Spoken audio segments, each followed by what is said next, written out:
নমস্কার।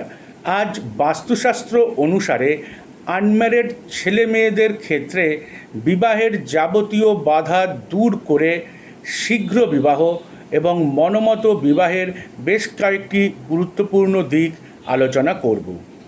প্রথমেই জেনে রাখুন, আপনার বাস্তু ভিটের পূর্ব দিকে বা দক্ষিণ পূর্ব দিকে যদি কুয়ো বা জলাধার থাকে তাহলে বিয়ের ক্ষেত্রে প্রচণ্ড বাধার সৃষ্টি হয়, কোনোভাবেই মনমতো বিবাহ হয় না বা হতে চায় না। একইভাবে বাড়ির নৈಋত প্রান্ত যদি বায়ুকোণ অপেক্ষা ঢালু হয়, বিবাহে প্রচণ্ড বাধা হয়, বিবাহে দেরি হয়।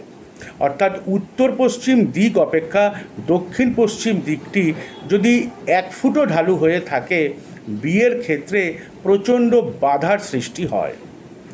বাস্তুশাস্ত্র অনুসারে আনম্যারিড ছেলে মেয়েদের জন্য উত্তর পশ্চিম কোণের বেডরুম সবচেয়ে উপযুক্ত বলে বিবেচিত হয়, স্পেশালি মেয়েদের জন্য।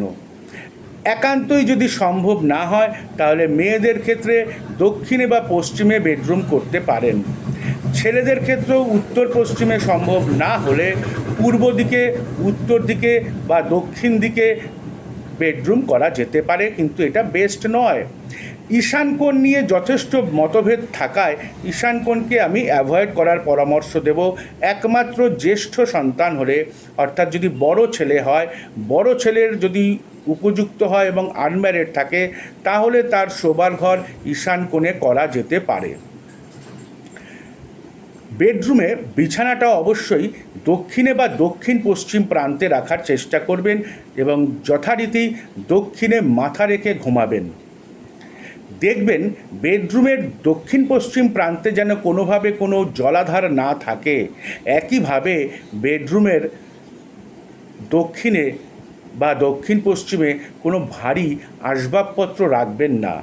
ঘরের রং যথারীতি উজ্জ্বল বর্ণ, হালকা বর্ণের করার চেষ্টা করবেন। সবসময় চেষ্টা করবেন আনম্যারিড ছেলে মেয়েদের ক্ষেত্রে বেডরুমের দক্ষিণ পশ্চিমে একটা লাল এলইডি লাগিয়ে রাখতে। এটা শুধু বিয়ের বাধা দূর করে তাই নয়, জীবনের যাবতীয় বাধা দূর করতে ভীষণভাবে সহায়ক হয়ে ওঠে, গুরুত্বপূর্ণ ভূমিকা পালন করে। তাই এটা প্রত্যেকেই করতে পারেন। দক্ষিণ পশ্চিমে একটা লাল এলইডি জেলে রাখবে, অগ্নিকোণে অর্থাৎ দক্ষিণ পূর্বে একটা লাল এলইডি জেলে রাখবেন। রাত্রিবেলা বিশেষ করে সারা রাত যেন জ্বলে, সম্ভব না হলে ছাদের মধ্যে একটা লাল শালু রেখে দেবেন। নমস্কার, ভালো থাকবেন।